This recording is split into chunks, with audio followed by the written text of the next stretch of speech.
We are here to be talking about hypervigilance and how, um, as a police officer, first responder, fire, EMS, corrections, quite often I hear a lot where over time in the job, that hypervigilance state becomes one where in the beginning of your career, it's learned. It's where you're learning to be on during a call, where you're learning to make sure that when you're on the call, you're in that tunnel vision, you're able to really to focus on what you need to be doing in order to keep yourself safe, in order to really know your surroundings and what's going on. It is a key player in your safety on the job in all of the roles that you have. You always need to be watching your back. But what happens over time on the job is that you become so good at this, so skilled at it, that your body struggles to shift out of it.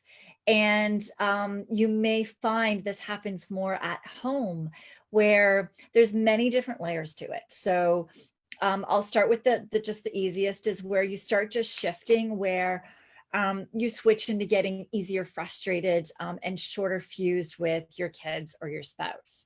And it can start escalating to where the anxiety is. I know that I have officers and other responders as well, where their anxiety is so high that they struggle to do anything with their family. There's some that cannot go out with their family because they just can't relax. They can't get it down. They can't get that hypervigilance. Some can go to a restaurant, but if they are not at a corner table where they have absolute view of the comings and goings of the front door and everything happening in the restaurant, they can't stay. There's some who will not go into certain public places.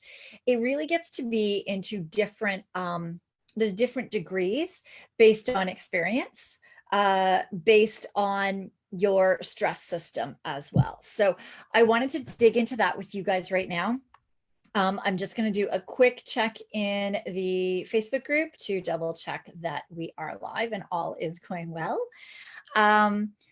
So bear with me for 1 second while I'm checking with that. But what we're going to be digging into why this is happening and different things that you can be doing for it. Okay, let me do one quick check. I'm in the group now. And yeah, we are live. Okay, so type in the comments if this happens to you. Let me know what degree you have as well. So it hits with getting easily frustrated. It goes into anxiety and it goes into anger. So there's all different degrees of it. The part of it that we're going to be talking about today is your nervous system. So your nerves are like muscles. You work them, they get stronger, they get quicker to react.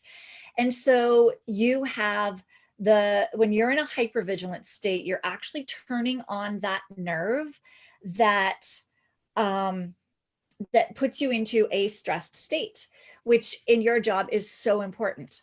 But what that does is it turns off your resting nervous system. That's the one where you stay calm. That's the one that turns on your digestion, because you can't have a meal when you are in the middle of fighting a fight. But what that also does is decreases your digestion, and your gut is responsible for 90% of your serotonin production. So you're starting to turn down the amount of serotonin that your body is producing. You're also putting all of you're increasing your blood pressure so that your blood and your adrenaline, your stress hormones can all go out to your extremities to give you that super strength that you feel when you're in that that heightened state.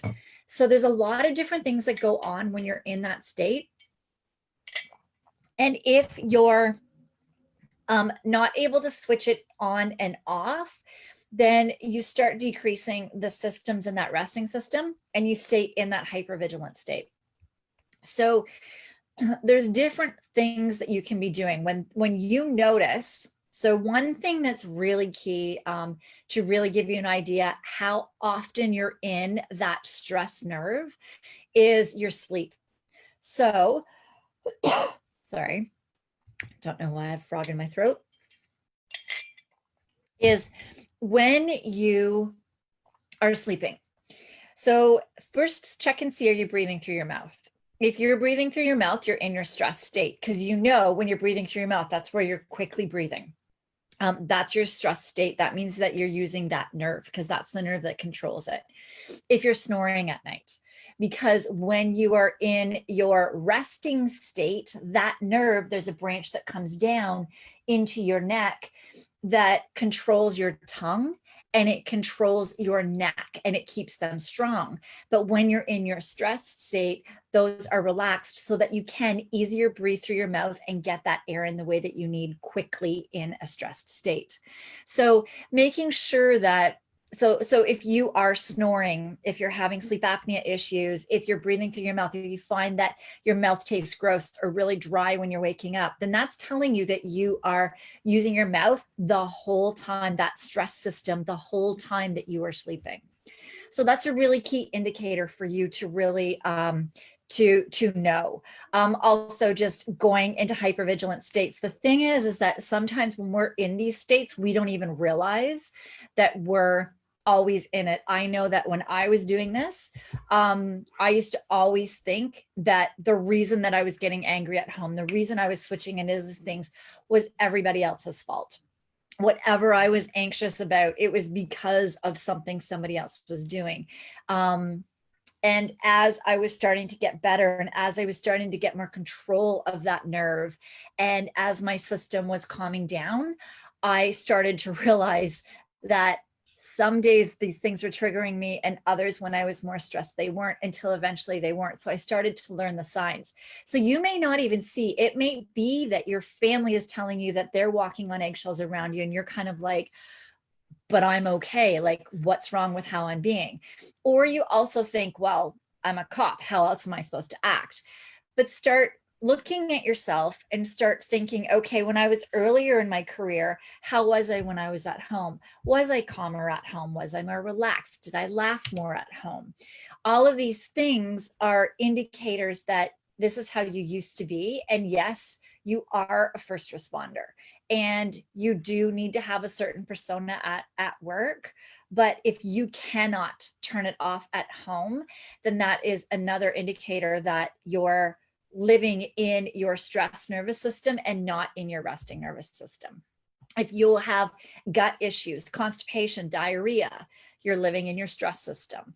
If you have acid issues in your stomach can't turn on when it can't produce all of those acids that you need to be produced to be digesting proteins. So if you are struggling to digest meats or struggling to digest certain vegetables, that's telling you that you're probably living more in your stress nervous system than your resting nervous system. So there's so many different signs that we can be looking at to figure out what system that you are in most of the time. And it's just like the gym, it's just like a muscle. So we need to start training the other nerve, your vagus nerve. Now, there's a couple of things in it. It was very fascinating. In my program, they always do a survey for me, so that I know where things are going and where I need to change them and where they're at. And today a gentleman said that he's actually tried what I'm going to tell you about, which is breathing and drinking water. He's tried them in the past. He goes, and I'll tell you some other things as well. And he's tried them all, but he's always tried them separately. And he didn't realize that there's a certain order that you need to go in order to get that resting nervous system calm enough and strong enough. Because you can start doing your breathing, but if you're not doing it right, and that's what he said, he's like, some of the things he wasn't even doing correctly. So there's an order to do things. And the very, very first thing that we do is we get your hormones aligned. And the reason for that is I can tell you right now, hey, start breathing. Hey, start drinking more water. And you can try, and you may do well for a few days. You may do well for a week. You may do well for a month. But then when a big stress comes in and you get another hit, I always say your bucket of stress can only handle so much. So when you do that and you get that hit again, it's really hard to keep those skills up. And your bucket of stress might be holding so much stress that as much water as you're drinking and as much breathing as you're doing, it may not be able to be effective yet in you. So the first thing that needs to happen is getting your hormones supported. I always describe that as being like boosting your car battery. So basically, your stress system is your adrenals, which sit above your kidneys. They're the size of a grape, shape of a walnut. Your brain and a pineal gland. Between the pineal gland and your adrenals, you actually produce 50 different hormones. Sleeping, waking, cognitive thinking, your memory, your moods, digestion, blood pressure, cholesterol, all of your organ function, so many things. There's 50 different hormones that they are a part of. So as your bucket of stress is so full, is so exhausted, joint pain, muscles, the way that your body is healing, so nagging injuries, if you're having a lot of colds, flus, allergies, skin allergies, food sensitivities, can't digest food anymore, all of these things are hints that all of these hormones are pretty much stressed to the max and they're not able to do what they need to do. And that's the same as your car battery being low, or because your car battery is never fully dead. If it's dead battery, then boosting it won't give it back life. So you boost your car battery, and then that allows you to start figuring out and assessing what the problem actually is under the hood. So if you're starting to drink water or you're trying to breathe and none of it's working, it's because your battery isn't boosted enough. It doesn't have enough juice in it in your stress system for those things to even take place. So when we give that support to your hormones and we get those 50 hormones starting to work the way that they can, so that you're at night not shifting into that cortisol high, your stress hormone, which sits in your frontal lobe and doesn't allow your brain to shut off. Those actually start slowing down and you can start sleeping, like start falling to sleep. Your brain will shut off because also your sleep hormone, your melatonin starts kicking in. All of these hormones start doing what they need. And when melatonin kicks in, all of the other hormones, it's like a cascade while you're sleeping, and they start doing what they need to do. They start healing. They start taking in your memories and processing things and getting everything to do what it needs to do. So we need to get that boost of your hormones first, and that gives you your motivation and drive back. It doesn't give it fully. It gives you some relief in your anxiety. It gives you some energy back, enough so that you can then start implementing steps in order to start training that nervous system. Because at the moment, I'm going to bet with most of you that if you just start breathing through your nose, it's not going to get you into your resting system. So we need to start boosting it first and take some pressure off of your stress system and give that stress nervous system a bit of relief so that it's not overpowering your resting system so much. And then we start training your resting system. And then we also start doing different things with your stress system to start taking stress out of your bucket. So, and I'm just going to be realistic with you guys. So my program is 12 months. It takes 12 months, but let's think, how long has your stress system been maxed? How long have you been pushing it? And how long has it been getting symptoms? How long has your sleep been crap, tired and wired, or waking mid-sleep? Two totally different reasons. We need to fix both. What about the short fuse, the memory, the brain fog, trying to actually do your reports? Your short fuse with your kids and your family, just having no motivation and drive, nagging injuries. All of these things take time to heal as well. So the first 3 steps is boosting your hormones, water, and the beginning part of training your vagus nerve, which is just basic breathing, basics. And as you go through, you start building. But there's certain steps you need to do things in, because if you're not, your gut produces the serotonin, But if your nervous system isn't functioning enough, it's turning off your gut. So we can't just work on the gut until the nervous system's at a point. Once it's at a point, we can start giving some relief to your gut. And then once that's at a point, we can give more relief to your nervous system. And we can start then supporting your hormones more once your stomach that actually releases a lot of your hormones into your bloodstream can start doing things as well. And we start getting those hormones working. So there's so many different dynamics to it. But it does start with getting those hormones boosted. Water and breathing is just the beginning. And then it just extends from there.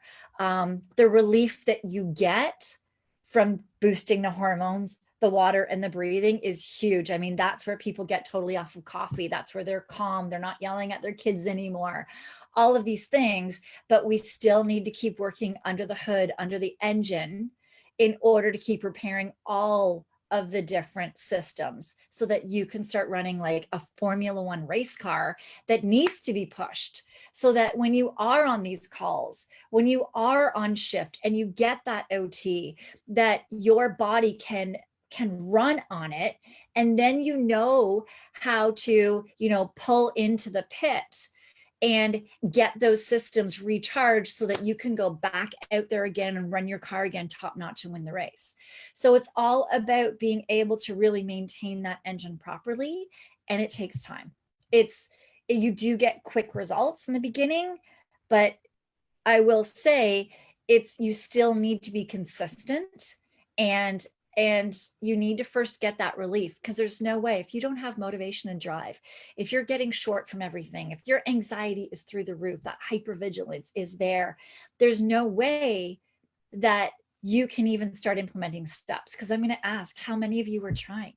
How many of you are trying to get to the gym, but your body just says no, or you just can't get in there, or injuries start taking you out?